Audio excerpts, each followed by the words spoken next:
ನಮಸ್ಕಾರ friends. 26 August ಸೋಮವಾರ ದಿನ ಕೃಷ್ಣ ಜನ್ಮಾಷ್ಟಮಿ ಅಂತ ಬ್ಯಾಂಕ್ಸ್ ಹಾಲಿಡೇ ಇರುತ್ತೆ. ಆದರೆ ಇಂಡಿಯನ್ ಶೇರ್ ಮಾರ್ಕೆಟ್ ಓಪನ್ ಇರುತ್ತೆ. ಸೊ 26 ಆಗಸ್ಟ್ ನಾವು ಇಂಡಿಯನ್ ಮಾರ್ಕೆಟ್ ಓಪನ್ ಆಗಬೇಕಾದ್ರೆ ಅಟ್ಲೀಸ್ಟ್ ನಿಫ್ಟಿನಲ್ಲಿ 100+ ಪಾಯಿಂಟ್ಸ್ ಗ್ಯಾಪ್ ಅಪ್ ಓಪನಿಂಗ್ನ ಎಕ್ಸ್ಪೆಕ್ಟ್ ಮಾಡ್ತಾ ಇದ್ದೀವಿ. ಸೊ ಈ ಗ್ಯಾಪ್ ಅಪ್ ಓಪನಿಂಗ್ ಏತಕ್ಕೆ ಅಂತ ಹೇಳೋದಾದ್ರೆ, ನಾವು ಪ್ರೀವಿಯಸ್ ವಿಡಿಯೋದಲ್ಲಿ ಡಿಸ್ಕಸ್ ಮಾಡ್ದಂಗೆ ಶುಕ್ರವಾರ ದಿನ ನಮ್ಮ ಇಂಡಿಯನ್ ಮಾರ್ಕೆಟ್ ಕ್ಲೋಸ್ ಆದ್ಮೇಲೆ US ಮಾರ್ಕೆಟ್ ಅಲ್ಲಿ ಜಾಕ್ಸನ್ ಹೋಲ್ ಅಲ್ಲಿ ಪವೆಲ್ ಅವ್ರದ್ದು ಅಂದ್ರೆ ಫೆಡ್ ಚೇರ್ಮನ್ ಪವೆಲ್ ಅವ್ರದ್ದು ಕಮೆಂಟ್ರಿ ಸ್ಪೀಚ್ ಇತ್ತು. ಅವರ ಸ್ಪೀಚ್ ಸಮಯದಲ್ಲಿ US ಮಾರ್ಕೆಟ್ ಅಲ್ಲಿ ಒಂದು ಒಳ್ಳೆ ಅಪ್ ಮೂವ್ ಬಂತು. ಅಲ್ಲಿಂದ ಸ್ವಲ್ಪ ಪ್ರಾಫಿಟ್ ಬುಕಿಂಗ್ ಬಂದ್ರೆ ಕೂಡ ದಿನದ ಕೊನೆಯಲ್ಲಿ ಅಗೇನ್ ಡೇ ಹೈ ಅಲ್ಲಿ ಬಂದು US ನ ಡೌ ಜೋನ್ಸ್ ಫ್ಯೂಚರ್ಸ್ ಕ್ಲೋಸ್ ಆಯ್ತು. ಇದನ್ನ ಫಾಲೋ ಮಾಡಿ ನಾವು ನಿಫ್ಟಿಯ ಫ್ಯೂಚರ್ ಅಂತಾನೆ ಕನ್ಸಿಡರ್ ಮಾಡು. ಗಿಫ್ಟ್ ನಿಫ್ಟಿನಲ್ಲಿ ಕೂಡ ಒಳ್ಳೆ ಮೂವ್ಮೆಂಟಮ್ ನ ನೋಡಿದ್ವಿ. ಇಲ್ಲಿ ಕೂಡ ಪ್ರಾಫಿಟ್ ಬುಕಿಂಗ್ ಹಾಗೂ end of the day high ಅಲ್ಲಿ ಅದು 24,948 ಹತ್ರ ಕ್ಲೋಸಿಂಗ್ ನ ಕಂಡಿದೆ. ಸೊ ಇದನ್ನ ನೋಡ್ತಾ ಇದ್ರೆ ನಾವು ನಿಫ್ಟಿನಲ್ಲಿ ಸೋಮವಾರದ ದಿನ 26 ಆಗಸ್ಟ್ ನಿಫ್ಟಿ ನಿಯರ್ 24,950 ಹತ್ರದಲ್ಲಿ ಓಪನ್ ಆಗೋ ಲಕ್ಷಣಗಳು ತುಂಬಾನೇ ಇದಾವೆ. ಸೊ ನಾವು ನಿಫ್ಟಿ ಎಕ್ಸಾಕ್ಟ್ ಟ್ರೇಡಿಂಗ್ ಲೆವೆಲ್ಸ್ ನೋಡೋಕ್ಕಿಂತ ಮುಂಚೆ ಇಂಪಾರ್ಟೆಂಟ್ ಆಗಿ ಡೌ ಜೋನ್ಸ್ ಫೀಚರ್ಸ್ ಈಗಿನ ಕ್ಲೋಸಿಂಗ್ ಇಂದ ಮುಂದಿನ ಮೂವ್ಮೆಂಟಮ್ ಹೇಗಿರ್ಬೋದು ಅಂತ ಕ್ವಿಕ್ ಆಗಿ ನೋಡೋದಾದ್ರೆ, ಡೌ ಜೋನ್ಸ್ ಫೀಚರ್ಸ್ ತನ್ನ ಪ್ರೀವಿಯಸ್ ಟ್ರೆಂಡ್ ಲೈನ್ ಏನಿದೆ ಅದನ್ನ ಕ್ರಾಸ್ ಆಗಿ ಅದರ ಮೇಲೆ ಬಂದು ಕ್ಲೋಸಿಂಗ್ ನ ಕಂಡಿದೆ. ಸೊ ಈ ಕ್ಲೋಸಿಂಗ್ ನಂತರ ಇದರ ನೆಕ್ಸ್ಟ್ ಮೂವ್ಮೆಂಟ್ ಈ ಲೆವೆಲ್ ವರೆಗೆ ಅದು 41,673 ವರೆಗೆ ಬರೋ ಚಾನ್ಸಸ್ ತುಂಬಾನೇ ಇದಾವೆ. ಸೊ ಹಾಗಾಗಿ ಈಗಿನ ಲೆವೆಲ್ ಇಂದ ಅನದರ್ 500 ಪಾಯಿಂಟ್ಸ್ ನಾವು ಡೌ ಜೋನ್ಸ್ ಫೀಚರ್ಸ್ ಅಲ್ಲಿ ನೋಡ್ತಾ ಇದ್ದೇವೆ.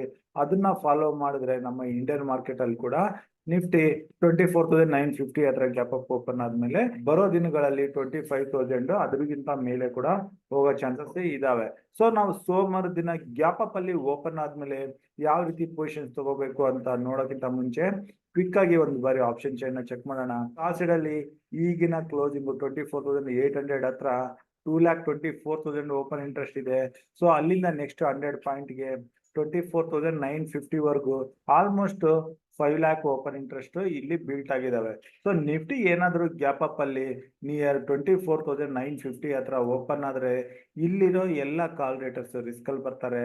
ಆಗ ನಿಫ್ಟಿನಲ್ಲಿ ಇನ್ನಷ್ಟು ಶಾರ್ಟ್ ಕವರಿಂಗ್ 25,000 ಇದನ್ನು ಕ್ರಾಸ್ ಆದ್ರೆ ಮೇಲೆ 25,100 ವರೆಗೆ ನಾವು ಮೂಮೆಂಟಮ್ ನ ನೋಡ್ಬೋದು. ಅದು ನಿಫ್ಟಿಯ ಪ್ರೀವಿಯಸ್ ಲೈಫ್ ಟೈಮ್ ಹೈ ಹತ್ರ ಆಗುತ್ತೆ. ಸೊ ಈ ಮೂವ್ಮೆಂಟ್ ನ ಮಾತ್ರ ನಾವು ಸೋಮವಾರ ದಿನ ಎಕ್ಸ್ಪೆಕ್ಟ್ ಮಾಡ್ತಾ ಇದೀವಿ. ಸೊ ಇದನ್ನ ನಾವು ಈಗ ಚಾರ್ಟ್ ಅಲ್ಲಿ ಹೋಗಿ ನೋಡೋಣ. ಸೊ ನಾವು ಆಲ್ರೆಡಿ ಡಿಸ್ಕಸ್ ಮಾಡಿದಂಗೆ ನಿಫ್ಟಿ 24,950 ಹತ್ರ ಓಪನ್ ಆದ್ರೆ ಇದು previously Nifty August first week ಅಲ್ಲಿ ಏನು Japan carry trade negative news ಅಲ್ಲಿ ಗ್ಯಾಪ್ ಡೌನ್ ನಲ್ಲಿ ನಿಫ್ಟಿ ಓಪನ್ ಆಗಿತ್ತು. ಈ ಗ್ಯಾಪ್ ಅನ್ನ ಫಿಲ್ ಆಗಿ 24,950 ಹತ್ರ ನಿಫ್ಟಿ ಓಪನ್ ಆಗುತ್ತೆ. ಸೊ ಈ ಲೆವೆಲ್ ಅಲ್ಲಿ ಓಪನ್ ಆದ್ಮೇಲೆ ನಿಫ್ಟಿ 24,950 ಮೇಲೆನೆ ಇತ್ತು ಮೊದಲನೇ 15 ನಿಮಿಷ ಅಂತಂದ್ರೆ ಇದು ತನ್ನ ಅಪ್ ಮೂವ್ ನ ಕಂಟಿನ್ಯೂ ಮಾಡಿ 25,000 ಸೈಕಾಲಜಿಕಲ್ ಲೆವೆಲ್ ನ ಕೂಡ ಕ್ರಾಸ್ ಮಾಡಿ ಶಾರ್ಟ್ ಕವರಿಂಗ್ ಇಂದ ತನ್ನ ಪ್ರೀವಿಯಸ್ ಲೈಫ್ ಟೈಮ್ ಐ 25,100 ವರೆಗೂ ಬರೋ ಚಾನ್ಸಸ್ ತುಂಬಾನೇ ಇದೆ. ಸೊ ಸೋಮವಾರ ದಿನ ನಾವು ಈ ಟಾರ್ಗೆಟ್ ಇಟ್ಕೊಂಡು ಹೋಗ್ತಾ ಇದೀವಿ. ಸೊ ನಿಫ್ಟಿ ಏನಾದ್ರು 25,000 ಮೇಲೆನೆ ಕ್ಲೋಸಿಂಗ್ ಬಂತು ಅಂತಂದ್ರೆ ನಾವು ಮಂತ್ಲಿ ಎಕ್ಸ್ಪೈರಿ ವರೆಗೂ 25,300 ಲೆವೆಲ್ ವರೆಗೂ ಬರೋ ಚಾನ್ಸಸ್ ಇದೆ. ಸೊ ನಿಫ್ಟಿನಲ್ಲಿ 25,000 ಆದ್ಮೇಲೆ ಡೈರೆಕ್ಟ್ ಆಗಿ 25,300 ಹತ್ರ ಹೈಯೆಸ್ಟ್ ಓಪನ್ ಇಂಟ್ರೆಸ್ಟ್ ಇದಾವೆ. ಸೊ ಮಂತ್ಲಿ ಎಕ್ಸ್ಪೈರಿ ವರೆಗೆ ನಾವು 25,300 ವರೆಗೂ ಬರೋ ಚಾನ್ಸಸ್ ಇದೆ. ಇನ್ನು ನಿಫ್ಟಿ 24,950 ಹತ್ರ ಕನ್ಸಲ್ಟೇಷನ್ ಆಗ್ತಾ ಏನಾದ್ರು ಕೆಳಗಡೆ ಬರೋಕೆ ಶುರು ಆದ್ರೆ ನಾವು ಮತ್ತೊಂದು ಇಂಪಾರ್ಟೆಂಟ್ ಲೆವೆಲ್ ನ ಮಾರ್ಕ್ ಮಾಡ್ಕೋಬೇಕಾಗುತ್ತೆ 24,850. ಸೊ ನಿಫ್ಟಿ ನಮಗೆ ಕೆಳಗಡೆ 24,850 ಹತ್ತತ್ರದಲ್ಲಿ ಸಿಕ್ಕರೆ ಇಲ್ಲಿ ಸಿ ಪೊಸಿಷನ್ಸ್ ನ ತಗೋಬಹುದು. ಕೆಳಗಡೆ 24,800 ಇಲ್ಲ ಅದಕ್ಕಿಂತ ಕೆಳಗಡೆ 780 ಲೆವೆಲ್ ಅಲ್ಲಿ ಸ್ಟಾಪ್ ಲಾಸ್ ನ ಇಟ್ಕೋಬೇಕಾಗುತ್ತೆ. ಸೊ ಇಲ್ಲಿಂದ ಸಪೋರ್ಟ್ ತಗೊಂಡು ನಿಫ್ಟಿ ರಿಕವರಿ ಕಾಣೋಕೆ ಶುರು ಆದ್ರೆ ನಿಫ್ಟಿ 24,950 25,000 ಹಾಗೂ ದಿನದ ಹೈನಲ್ಲೇ ನಿಫ್ಟಿ ಕ್ಲೋಸ್ ಆಗೋ ಚಾನ್ಸಸ್ ತುಂಬಾನೇ ಇದೆ. ಸೊ ನಮ್ಮ ಮೊದಲನೇ ಟ್ರೇಡ್ 24,950 ಮೇಲೆ ನಿಫ್ಟಿ ಟ್ರೇಡ್ ಆಗಿ ಶುರು ಆದ್ರೆ ಇಲ್ಲಿ ಕಾಲಲ್ಲಿ ಪೊಸಿಷನ್ ತಗೋಬಹುದು. ಇಲ್ದಿದ್ರೆ starting of the day Nifty ಕೆಳಗಡೆ ಬಂದು 24,850 ಅಥವಾ 800 ಈ ಲೆವೆಲ್ ಅಲ್ಲಿ ಸಿಕ್ಕರೆ ಇಲ್ಲಿ ನಾವು ಎರಡನೇ ಟ್ರೇಡ್ ಮಾಡಬಹುದು ಇಲ್ಲಿಂದ ಬರೋ ರಿವರ್ಸಲ್ ಅಲ್ಲಿ. ಮತ್ತು ಮೂರನೇ ಇಂಪಾರ್ಟೆಂಟ್ ಟ್ರೇಡ್ ನ ನೀವು ನೋಟ್ ಮಾಡ್ಕೊಳ್ಳಿ. ಇದು ಏನಂತಂದ್ರೆ ನಿಫ್ಟಿ ಓಪನಿಂಗ್ ಪ್ರೈಸ್ ನ ನೀವು ನೋಟ್ ಮಾಡ್ಕೋಬೇಕಾಗುತ್ತೆ. ಓಪನಿಂಗ್ ಪ್ರೈಸ್ 950 ಅಂತಾನೆ ತಗೊಳ್ಳಿ.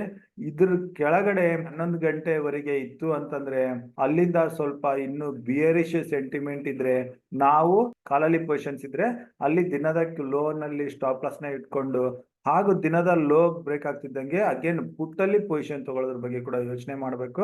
11 ಗಂಟೆವರೆಗೆ ಓಪನಿಂಗ್ ಪ್ರೈಸ್ ಕೆಳಗಡೆನೆ ಇದ್ದು ಇನ್ನಷ್ಟು ಡೌನ್ ಮೂವ್ ಕೊಡೋಕೆ ಶುರು ಆದ್ರೆ ಅಲ್ಲಿಂದ ಬರೋ ಕರೆಕ್ಷನ್ ನಿಫ್ಟಿನ ಕೆಳಗಡೆ 24,700 ಇದನ್ನು ಬ್ರೇಕ್ ಆದ್ರೆ 24,650 24,500 ವರೆಗೆ ಕೂಡ ಬರೋ ದಿನಗಳಲ್ಲಿ 1 or 2 ಡೇಸ್ ಅಲ್ಲಿ 24,500 ಕೂಡ ಬರೋ ಚಾನ್ಸಸ್ ಇರುತ್ತೆ. ಸೊ ಈ ಮೂರನೇ ಇಂಪಾರ್ಟೆಂಟ್ ಪಾಯಿಂಟ್ ನ ನಾವು ನೋಟ್ ಮಾಡ್ಕೋಬೇಕಾಗುತ್ತೆ. ಸೊ ಇದು ನಿಫ್ಟಿ ಟ್ರೇಡಿಂಗ್ ಲೆವೆಲ್ಸ್ ಅದು. ಈಗ ಬ್ಯಾಂಕ್ ನಿಫ್ಟಿ ಬರೋಣ. ನಿಫ್ಟಿ 100 ಪಾಯಿಂಟ್ಸ್ ಗ್ಯಾಪ್ ಅಪ್ ಅಂದ್ರೆ ಬ್ಯಾಂಕ್ ನಿಫ್ಟಿನಲ್ಲಿ ನಾವು at least 200 plus points gap up ನ ಎಕ್ಸ್ಪೆಕ್ಟ್ ಮಾಡ್ತಾ ಇದೀವಿ.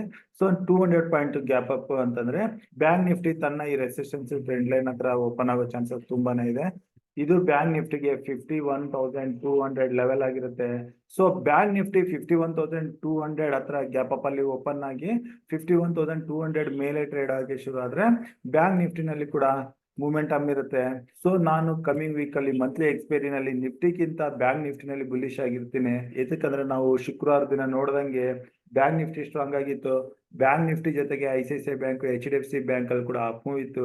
ಸೊ ಅದೇ ಕಾರಣ ನಾವು ಬ್ಯಾಂಕ್ ನಿಫ್ಟಿನಲ್ಲಿ 51,200 ಅನದರ್ 100 ಪಾಯಿಂಟ್ಸ್ ಅಂತ ತಗೊಂಡ್ರೆ ಕೂಡ 51,300 ಮೇಲೆ ಬ್ಯಾಂಕ್ ನಿಫ್ಟಿ ಟ್ರೇಡ್ ಆಗಕ್ಕೆ ಶುರು ಆದ್ರೆ ಇದು 1 or 2 ಡೇಸ್ ಅಲ್ಲಿ ಬುಧವಾರ ಬ್ಯಾಂಕ್ ನಿಫ್ಟಿ ಎಕ್ಸ್ಪೈರಿ ಒಳಗೆ 52,000 ಹಾಗೂ 52,300 ವರೆಗೂ ಬರೋ ಚಾನ್ಸಸ್ ಇರುತ್ತೆ. ಸೊ 51,300 ಮೇಲೆ ತುಂಬಾ ಶಾರ್ಪ್ ಮೂವ್ಮೆಂಟ್ ನ ನಾವು ಎಕ್ಸ್ಪೆಕ್ಟ್ ಮಾಡ್ತಾ ಇದೀವಿ. ಸೊ ಈ ಮೂವ್ಮೆಂಟ್ ನ ಐಡೆಂಟಿಫೈ ಮಾಡಿ ನಾವು ಇಲ್ಲಿ ಕಾಲಲ್ಲಿ ಪೊಸಿಷನ್ಸ್ ನ ತಗೋಬೇಕಾಗತ್ತೆ. ಇನ್ನು ಬ್ಯಾಂಕ್ ನಿಫ್ಟಿ ಜೊತೆನೆ ಏನಾದ್ರೂ starting of the day gap up ಅಲ್ಲಿ ಓಪನ್ ಆಗಿ ಕೆಳಗಡೆ ಬಂತು ಅಂತಂದ್ರೆ 51,000 ಕೆಳಗಡೆ ಬಂದು ಅಗೇನ್ 51,900 ಹತ್ರ ಸಿಕ್ಕರೆ ಇಲ್ಲಿ ಸಿ ಪೊಸಿಷನ್ಸ್ ನ ಟ್ರೈ ಮಾಡ್ಬೋದು. ಸ್ಟಾಪ್ ಲಾಸ್ 51,700 200 ಪಾಯಿಂಟ್ಸ್ ದೂರದಲ್ಲಿ ಇಟ್ಕೋಬೇಕಾಗುತ್ತೆ. ಸೊ ಇಲ್ಲಿ 200 ಪಾಯಿಂಟ್ಸ್ ನಾವು ರಿಸ್ಕ್ ನ ತಗೊಂಡು ಕಾಲಲ್ಲಿ ಪೊಸಿಷನ್ ತಗೊಂಡ್ರೆ ಇಲ್ಲಿಂದ ಬರೋ ಅಪ್ ಮೂವ್ಗೆ ಅರೌಂಡ್ 1,300 ಪಾಯಿಂಟ್ಸ್ ಮೂಮೆಂಟಮ್ ನ ನಾವು 2 ಡೇಸ್ ಅಲ್ಲಿ ಮಂಗಳವಾರದವರೆಗೆ ನೋಡಬಹುದಾಗಿದೆ. ಸೊ ಪೊಸಿಷನಲ್ ಟ್ರೇಡ್ ನ ಇಲ್ಲಿ ಬ್ಯಾಂಕ್ ನಿಫ್ಟಿನಲ್ಲಿ ನಾವು ಟ್ರೈ ಮಾಡಬಹುದು. ಸೊ ಮೊದಲನೇ trade starting of the day 51,200 300 ಮೇಲೆ ಹೋದ್ರೆ ಇಲ್ಲಿಂದ ಕಾಲ್ ಪೊಸಿಷನ್ಸ್, ಇಲ್ಲಿಂದ ಏನಾದ್ರು ಬ್ಯಾಂಕ್ ನಿಫ್ಟಿ ಕೆಳಗಡೆ ಬಂದು 51,900 850 ಹತ್ರ ಸಿಕ್ಕರೆ ಇಲ್ಲಿ ಎರಡನೇ ಕಾಲ್ ಪೊಸಿಷನ್ಸ್ ನ ಟ್ರೈ ಮಾಡ್ಬೋದು. ಇನ್ನು ನಿಫ್ಟಿ ರೀತಿನೇ 11 ಗಂಟೆ ನಂತರ ಯಾವುದೇ ಸಮಯದಲ್ಲಿ 51,700 ಕೆಳಗಡೆ ಹೋಯ್ತು ಅಂತಂದ್ರೆ ಇಲ್ಲಿ ಪುಟ್ಟು ಪೊಸಿಷನ್ಸ್ ನ ಕೂಡ ತಗೋಬೇಕು. ನಮ್ಮ ಎಲ್ಲಾ ಕಾಲ್ ಪೊಸಿಷನ್ಸ್ ಇಂದ ಹೊರಗಡೆ ಬಂದು ಪುಟ್ಟು ಪೊಸಿಷನ್ಸ್ ನ ಬೈ ಮಾಡಬೇಕು. ಇಲ್ಲಿಂದ ಬರೋ ಡೌನ್ ಮೂವ್ ಇದು ಕೂಡ 1 or 2 ಡೇಸ್ ಅಲ್ಲಿ 51,000 ವರೆಗೆ ಬರೋ ಚಾನ್ಸಸ್ ಇರುತ್ತೆ. ಸೊ 51,700 ಕೆಳಗಡೆ ಪುಟ್ ಪೊಸಿಷನ್ ತಗೊಳ್ಳೋದ್ರ ಬಗ್ಗೆ ಕೂಡ ಯೋಚನೆ ಮಾಡಬೇಕು. ಆದ್ರೆ ಪುಟ್ ಪೊಸಿಷನ್ ತಗೊಳ್ಳೋಕ್ಕಿಂತ ಮುಂಚೆ HDFC ಬ್ಯಾಂಕ್ ಹಾಗೂ ICICI ಬ್ಯಾಂಕ್ ಶೇರ್ಸ್ ವೀಕ್ ಆಗಿದ್ರೆ ಮಾತ್ರನೇ ನಾವು ಪುಟ್ ಅಲ್ಲಿ ಪೊಸಿಷನ್ ತಗೋಬೇಕು. ಸೊ ಇದನ್ನ ಗಮನದಲ್ಲಿ ಇಟ್ಕೋಬೇಕಾಗತ್ತೆ. ಸೊ ಈ ಲೆವೆಲ್ಸ್ ಗಳನ್ನ ಇಟ್ಕೊಂಡು ನಾವು ಸೋಮವಾರ ದಿನ ಟ್ರೇಡ್ ಮಾಡ್ತೀವಿ ಹಾಗೂ ಅದಕ್ಕೆ ತಕ್ಕಂಗೆ ಅಪ್ಡೇಟ್ಸ್ ನಮ್ಮ ಟುಡೇಸ್ ಇನ್ವೆಸ್ಟ್ಮೆಂಟ್ ಟೆಲಿಗ್ರಾಮ್ ಗ್ರೂಪ್ ಅಲ್ಲಿ ಕೊಡ್ತೀವಿ. ಸೊ ಇಷ್ಟ ಹೇಳ್ತಾ ಇವತ್ತಿನ ವಿಡಿಯೋ ಇಲ್ಲಿಗೆ ಮುಗಿಸ್ತಾ ಇದ್ದೀನಿ. ನನ್ನ ಮುಂದಿನ ವಿಡಿಯೋ ಬರೋವರೆಗೂ ನಿಮ್ಗೆಲ್ಲ ನಮ್ಮ ಕಡೆಯಿಂದ ಧನ್ಯವಾದಗಳು. Thank you.